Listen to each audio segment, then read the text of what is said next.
Alright, so right now I am in this camper RV thing. And I was up in the woods. My tent was stolen, but I still, the rainfly was still up there. So I just used the rainfly and a 10 by 20 piece of plastic to make a tent, like makeshift tent or whatever. And anyways, I was up there for a second, and then this other dude, who's usually a homeless woodsman, or has been for the last few years anyways, he asked me if I wanted to stay in the camper, which he presented as it was going to be like some like thing that I could do for potentially the wintertime, which is what everyone says in the wintertime. And this is part of this human trafficking shit. And I'm going to explain to you guys, because a lot of you don't understand how this human trafficking stuff works. And I'm fucking letting you know with this channel, with all these different videos that I make, okay? I know that not everybody gets it. And this is one of those videos. I'm spelling it out for you, okay? That what they did in this situation is a trafficking thing, and this is what a lot of the fucking situations are like, okay? Because it's not just rounding people up and herding them naked into cargo containers and shipping them off to some other country. No. This human trafficking thing is going on right out in the open, right in front of people, and everybody has been trained to see it as one thing and to be like, ugh, and complicit with it and to not help.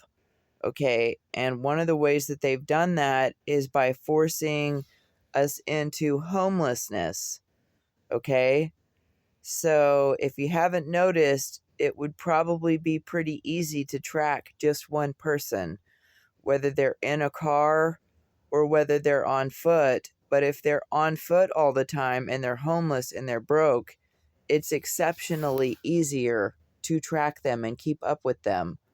So, all any group of traffickers or trafficker has to do is make you homeless, and you can easily be trafficked without even realizing it. You can actually be trafficked right in the comfort of your own home and potentially not even realize what is happening. So, what these guys did was everybody saw that I went up in the woods and I made my own tent and I had my stuff stored up there and was staying up there for a second. So, what they did was they got me out of there and they brought me here where they acted like I was going to be able to stay for a minute. And he brought me in and he lifted up the ceiling and all this water poured, because while I was in the woods camping, it was pouring, drenching rain, like torrential downpours. And when that happened here, it made it to where the ceiling got all this rain logged in it, waterlogged, and he came in and pushed on it, and we just watched all of that moisture fall right onto all of this and the floor and the couch that I'm laying on, which was kind of retarded, honestly. So to add to the fact that it's not really that, high standard of a situation, he pushes against the ceiling and drenches everything in water. Well, everything was already drenched with water, but he just made it even worse, basically, and had to make that a whole cinematic moment or whatever. One of the ways that he got me here was to tell me that that the Cleveland Park bathrooms are opened up right now, and that if I needed to use the bathroom, I could just leave the RV camper thing and just walk over there across the street-ish, which it's kind of more like around this little bend here. And that I will have access to the bathrooms. He says that they're open on the weekdays, but not on the weekends. But, right now, if you go to the Cleveland Park bathrooms after Monday, November 24th, and it is 8:23 a.m., if you go there right, at any time after now for the rest of the winter, I mean, you can discover for yourself whether or not the bathrooms are open, and I will do the same thing, but it's so cold that I don't want to walk over there and show you right now. But at some point I may film that. We can try and open the door and see if they're locked. Which, if they're locked, then basically what he had to do was invite me here and then hurry up and let me know that I would have to leave before Monday morning. So, and, this morning he didn't jump up and run over to those bathrooms. He jumped up and was able to, and, walk to Sheets, which is a good bit further, because he's this dude who hangs out at Sheets all the time. And I was worried for a second that he was lying to me about it. And then I thought, well, maybe he's not, you know what I mean? And I moved all my stuff over here. There's this little cart thing. That's a cart that an acquaintance of mine has been really kind to let me borrow. And so I used that cart to move stuff from the Trafficker douchebag from Cambridge Heights. And I moved it here, which is next to Cleveland Park, or I moved it from there up onto the mountain over by Pizza Hut. And then I moved it down from the mountain around Pizza Hut to this area over here by Cleveland Park with that cart. So I basically moved around for like 4 days or something like that. It was ridiculous. And I would have been fine with my stuff up on the mountain for a second and like climbing down off the mountain every day and visiting, whatever, businesses or places or people that I had to throughout the day here. That would have been fine. But the only problem was that if I was up there on the mountain with my stuff up there, that I was in a place where other people would not want to climb up to and go up to and mess around and put cameras up and be stalking me and going through my stuff and putting poison in my stuff and stuff like that. If I'm way up in, way up in the mountains somewhere, where I had to, do special stuff to create my own path, and I even got lost like 12 times. I got lost in the path that I made, which ended up being a really badass path, actually. Like, I was able to find my way each time. And also, if I have my stuff up in the mountain or up in a tree somewhere or whatever, it makes it to where I don't need, you know what I mean? If I have a bed up in a tent somewhere or whatever, it makes it to where I'm not having to worry about who I'm going to stay with, which takes part of the human trafficking crisis out of the situation in my life. I mean, if I don't have to go from place to place to place and I can just hack it in the woods somewhere beside a fire, out in the middle of nothing, then it kind of alleviates my need for all of these different people in my life. And they don't realize it, I guess, that I could have done that this entire time. I'm a seasoned woodland creature. I'm from both the desert and the forests. I'm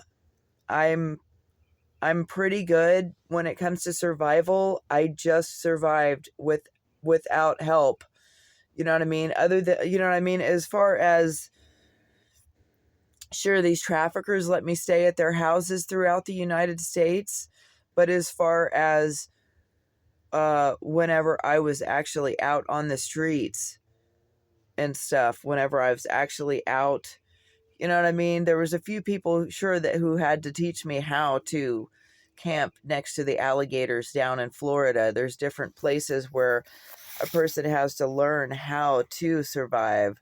You know what I mean? That shit didn't just come naturally. A lot of people, there are some places that I went to that people had to fucking tell me how to survive. Aside from those few places, I had to figure the fucking rest of it out on my own. And I had to employ and implement my own survival skills that I was taught throughout my life. And I had to call on God to help me. You know, it's been kind of a serious fucking ordeal. And in the 3.5 years that I've traveled the US, I, under normal circumstances, if it wasn't a human trafficking situation, I would have easily been able to find work or someone to stay with or some way, some situation that would have helped me actually get back on my feet. But in all of the different situations that I've been in, hundreds of different situations across the United States, things are set up for me to not make it through. And that is this human trafficking shit. Because here they just moved me down out of the mountains, acting like I could stay here. And so I just moved my stuff here a day or two ago. This was my second night to stay here. And, you know what I mean? And then yesterday he has to be like, oh, well, the guy who owns all this came over yesterday and was helping me, and he said that you couldn't be here. Well, I came in, and I know that's just an outright fucking lie. So I came in, the dude completely had drenched everything, had let everything get completely drenched in here. So I was like, well, first of all, we're going to have to open the door and let this moisture out. Because as you can see, this moisture is collecting on the windows. And for everybody, and I guess there's either he's pretending not to know and he's pretending to be a fucking idiot, or he really just doesn't know that the reason why that moisture is collecting on the windows in here is because that moisture is trying to rise up out of this compartment that we're in. And it's trying, as it's rising up out of this compartment, it's collecting on the windows. And it's not just doing that because it's morning dew, it's doing that because there's so much moisture in here that's trying to evaporate out of here. And so this moisture is trying to evaporate out of here, and unless this door is open and unless these windows are open, it's gonna be trapped. It's gonna have nowhere to go, and it's gonna create mold. And that's one of the main fucking reasons that people can't live in these campers and RVs after a certain amount of time. They let them get all moldy and nasty. They let their trailers and shit get all moldy and nasty because they want to lock themselves up in there. And that's actually a sign of demonic influence and of mental illness, which kind of are one and the same thing. But this idea that we have to lock ourselves in and we can't have a window open and we can't have a door open and we can't let the heat out, we can't let the cats out and all that shit, that is fucking demonic activity to act like that. But anyways, they told me that I could come here knowing that they were just going to have me leave. And I'm right now on the corner of Cleveland and 4th Street. And I'm in this camper. There's no running water, there's no electric. And they invited me here knowing that they were just going to present me with a seemingly difficult and disgusting situation, and that they were going to act like I could stay here, but then they were going to have me leave. And then they decided to fuck with my church going again, because I said, I was like, I'm going to have to go to church in the morning, right?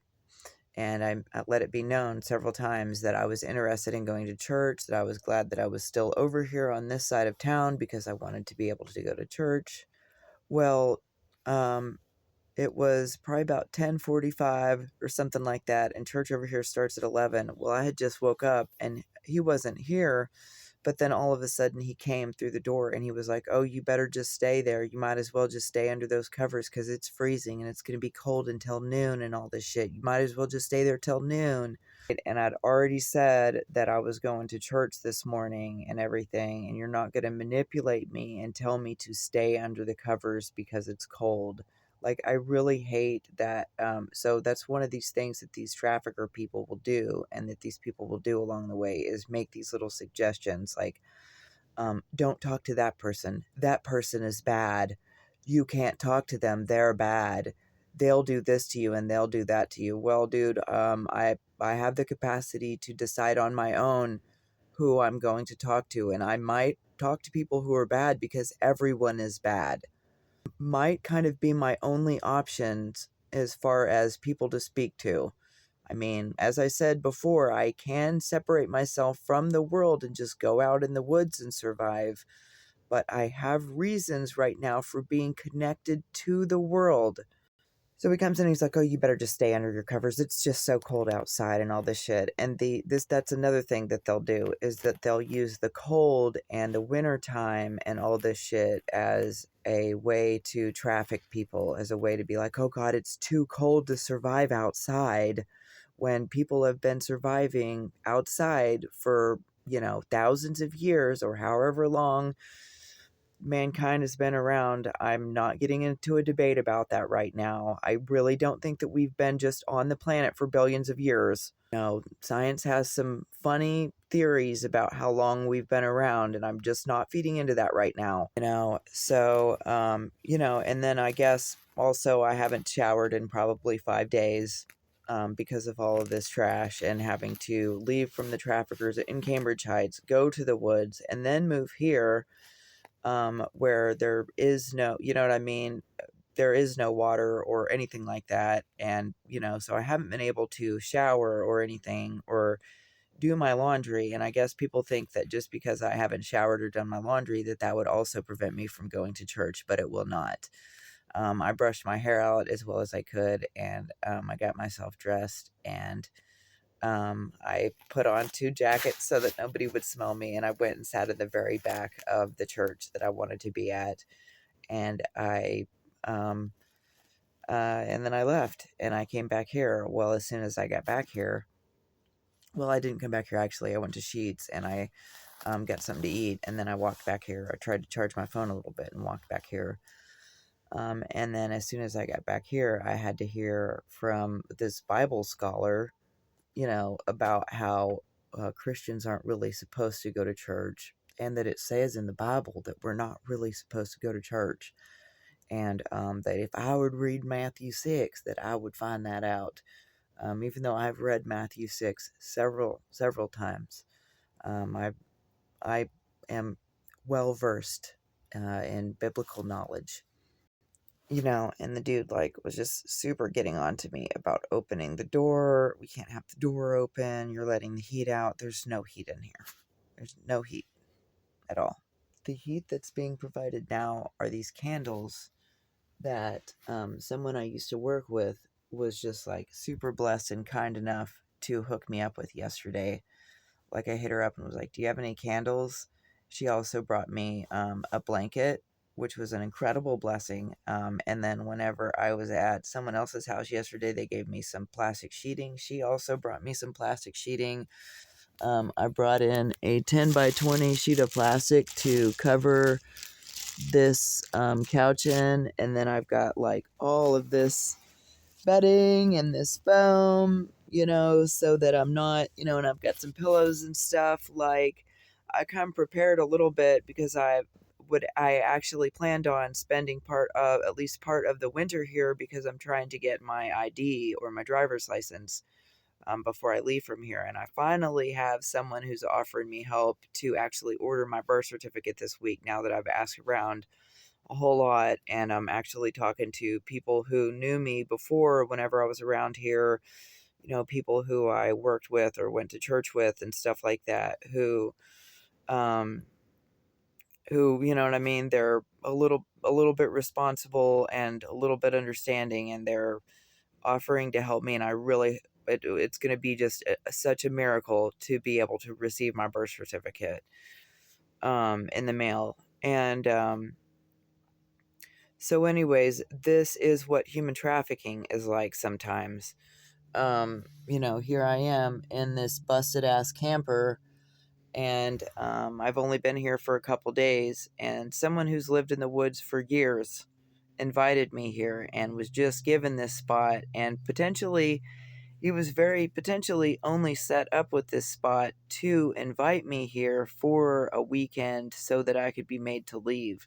And this is part of this human trafficking shit. And while I was here, the dude did say something like, "Oh, it's so cold. If it gets too cold while you're here, you can come over here and we can use body warmth to heat up."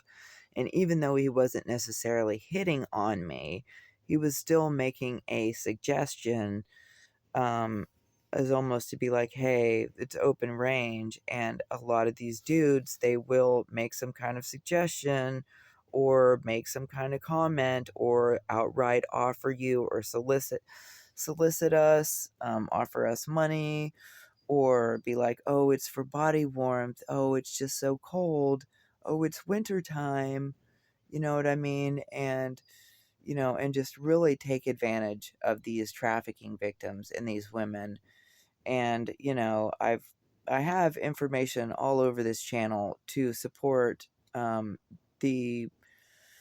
the very real fact that moms and kids and dads are being trafficked by child protective services, and potentially even, and law enforcement and federal agents and things like that, that they are part of, this human trafficking stuff. Politicians, people like Elon Musk, that they're all connected to this.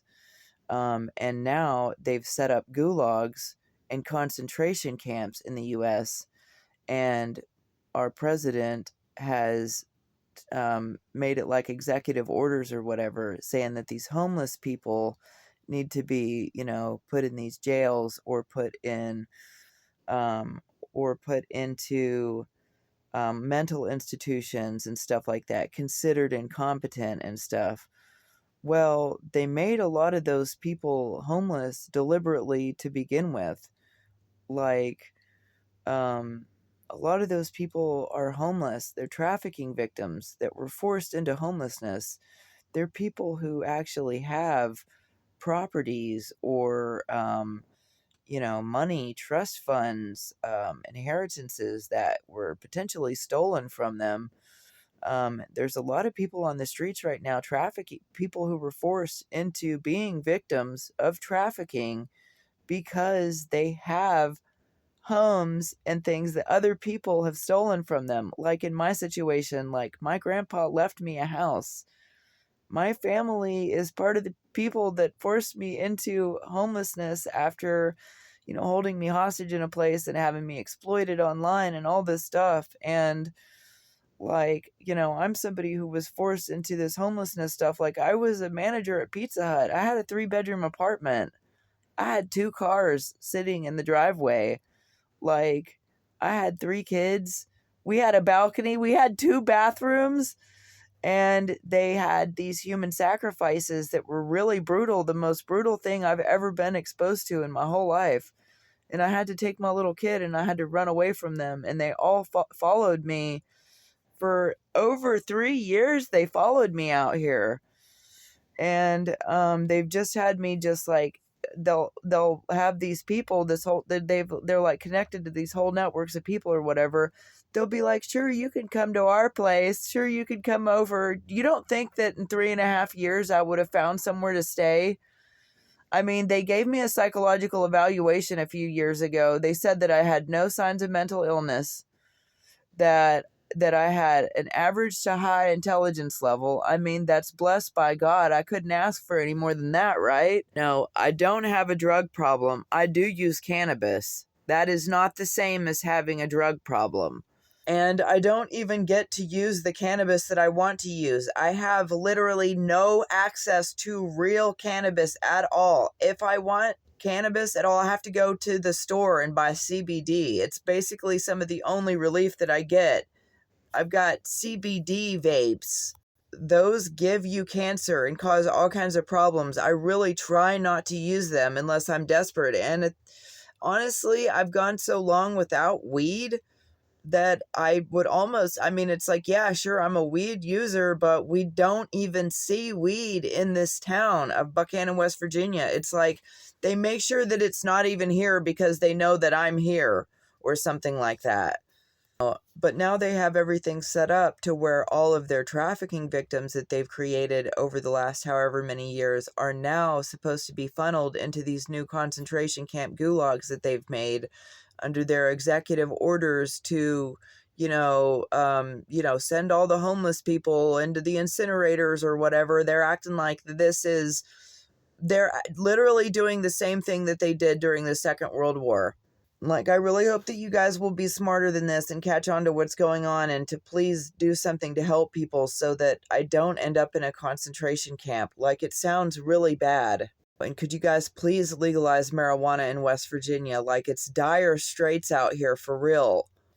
And now he's all like, oh, well, I'll take you into this one spot in the woods where I camp out and all this shit. And it's like, wow, dude, after you pulled this shit and did this shit to me, I definitely don't want to go for you. I don't want to, you know what I mean, go for this trafficker dude so that I could be a sitting duck somewhere in the woods where only he and a couple other people know where I am and have access to me or whatever. While he's trying to tell me that now if you're homeless that you'll get arrested and you'll get put in a mental institution or you'll go to jail or whatever. So I literally, like, overnight had to ask someone if I can start staying at their house now. And they're like, yes, I have to ask my parents in the morning. And I was like, okay.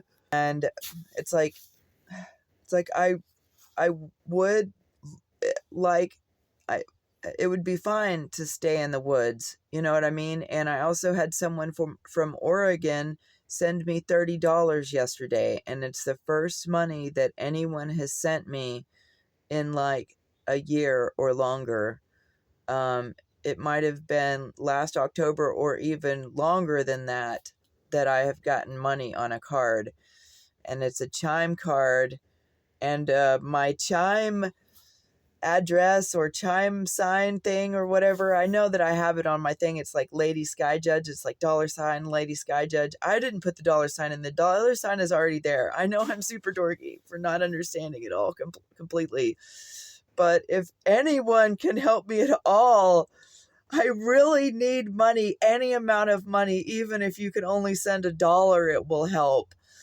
And I put that in my description, and that if, go to the Lord about it. If the Lord lays it on your heart to give, then thank you so much. It's a miracle. But yeah, that $30 that he sent me from Oregon, from across the United States, is the first money that anyone has sent me in a really, really long time. And I'm so grateful to have a card that I can actually receive that money on.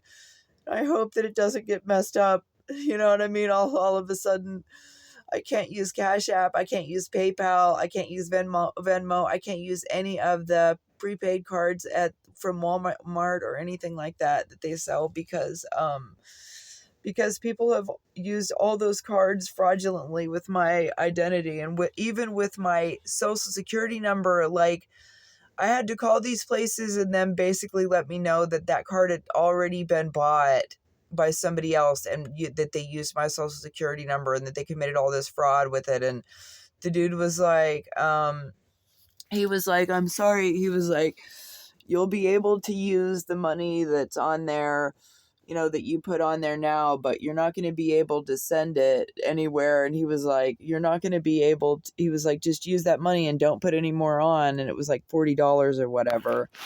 And that's also whenever I found out that Meta blocked my ability to send and receive money because of the fraud that was committed whenever my phones were stolen in Reno, I guess, which sucks really, really bad.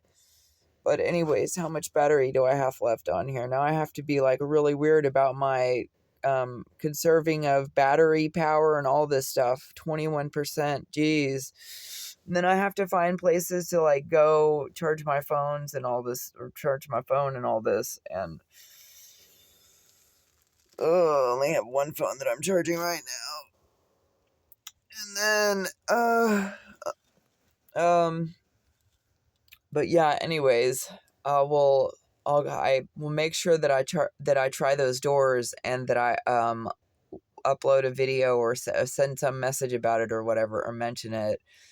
And then also, a kid got mad at me, and I guess Joanna's family's mad at me or whatever because I mentioned Joanna busting her head off of the bathtub. But that is a subject that I really am serious about, and that I really want to actually bring up, which is part of the reason why I mentioned it. I'm not just mentioning all of these details for no reason. And this is not a memorial page. This is not like a memorial memory page for Joanna. Nobody has anything like that because of what Joanna's life and situation was like. And that's fucking serious shit. And the fact that she busted her head off of the fucking bathtub when I was a kid was fucking serious then, and it's fucking still serious to me today. And if people are putting kids up to trying to correct me or to tell me what I am and am not allowed to say in my videos, like, whoever's putting the kid up to it can fucking piss off. If the kid was just hitting me up and just being a shithead like that of her own accord, then she was just being a shithead then. But I had to block her. I mean, she took such a tone with me, and she took that tone more than once. The first time she was drinking a whole bunch, and so it was like I just fucking got off the phone with her and shit. But then I hit her up a few days later, and she was still fucking taking that tone with me. So I fucking blocked her. I'm not putting up with it. I'm not putting up with it from fucking adults or kids, because these kids can be fucking evil too. They were sending 15 and 16-year-olds to fucking steal out of my safes and out of my bedroom and shit whenever I lived at my aunt's house. She and her girlfriend was always stealing from me and having the kids steal from me and doing all this other fucking terrible shit. You know, just because it's a kid doesn't mean that they're innocent. Just because it's a pregnant woman doesn't mean that they're innocent. But anyways, I'm trying my best to try to show people what human trafficking looks like, what it's like. And, you know, please do not just let all of these homeless people be under an executive order to go into gulags and stuff. I don't understand why there's this weird Nazi mentality to have to put all these people in gulags in El Salvador and all these other countries, and to, you know, and to take our own citizens and to put them in these concentration camps and stuff. I don't understand that mentality. It's absolutely terrible. And I hope somebody puts the brakes on it.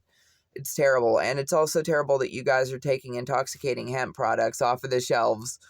Like, if you're not going to legalize the marijuana nationwide for people to use medicinally for, you know, cancer, for the prevention of cancer, for all kinds of reasons. I mean, the women need it for their moon time. We need those. There's 300 different reasons why people need marijuana. I mean, we've been using it since the dawn of Chinese civilization. I mean, it's been a long time, thousands of years since it's been in use. I don't understand why it's okay for some states and it's not okay for other states. It's like that's what is part of that is what a major part of this area being so just dark and like people being so schemy and everyone being hooked on drugs like they are like the real drugs and stuff here.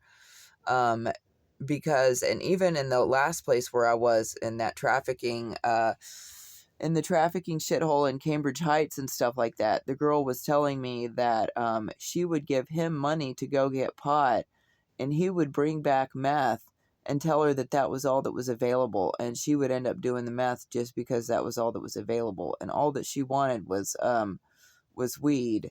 And I've heard people talk about that before. And that's whenever I realized, I was like, oh, that's why they don't have weed available, because that's part of the human trafficking thing too, is that if the women have access to just go in and purchase their own weed at the stores, then they're not as dependent on the guys who are getting them dependent on anything possible. Money, fucking cheeseburgers, pizza, If they can get a girl fucking addicted to a fucking doorknob, then they will. You know what I mean? Anything they can get her addicted to. If they can get her to habitually need fucking cigarettes, anything, fucking anything that they can get her to want and that they can fucking provide, the chick will almost tolerate the guy even fucking being around because he provides whatever it is, or a number of different things, or whatever, or that it's the guy that has the place. And that's what the holdup is here. And that's where they get people caught up with this trafficking thing, and how they get all these women caught up in this fucking sex trafficking shit. And that is one of the way. This is also one of the ways that they're trying to set me up to look like a prostitute, and they're trying to force me into prostitution by having me go to all these different places. Whereas I know that if I were to just cling on to one of these dudes and start sucking face with him, he's of course not gonna fucking ask me to leave, or until later on when he's asked to by his little gang or group. Oh, we need you to and within days of doing anything with these people, they'll start treating you like trash. And that's the thing, is there's no, like, they're only just trying to force you into the trafficking, the prostitution. Like, they want you to basically sell yourself to them and be like a slave, like, to them, and worship them, and like be really nice and overly giving, and overly, giving with yourself, so that they'll let you hang out, and so that they'll let you, have a place to live or whatever. And it's really not even worth it at that point. And then in this town, and this is how it is in most towns, is they only have a recovery shelter or housing for people who are on drugs. They only have shelter for people who are on drugs or people who are recovering from drugs, and it's just to make the town look like that. Well, there's shelter here for people who want to recover from the drug addictions or whatever, but we don't have shelter for anyone else, and that's how they perpetuate the human trafficking. That's also how they just treat everyone who's on the streets like they're all drug addicts, like they all belong in trafficking shelter or shelters and gulags and stuff. And all of the homeless shelters, just like I said, are run by traffickers. So it's basically like the whole nation has been infiltrated by, I don't even know, it's whatever, the Luciferians, the secret societies, I don't know, but everybody's involved in this human trafficking shit, and now they even have concentration camps hooked up for it, and they've made homelessness illegal and stuff. So it's like, I'm trying not to get caught in the mountains with a tent and stuff like that, and I'm trying to move around through people, but and then I also have people across the US who have invited me to live with them too. So it's all just a matter of, you know, it's just stupid. It's all stupid. And no one should have to worry like that they're going to be, you know what I mean? After going through this, being trafficked for years, now I have to worry about being put in jail too for what I've been forced into, while all of these people who are allowed to just treat people like this and do this to people, all of them get to stay in their nice places, and all of them are so well taken care of. But we have to go through, potentially going to jail or being put in some fucking gulag.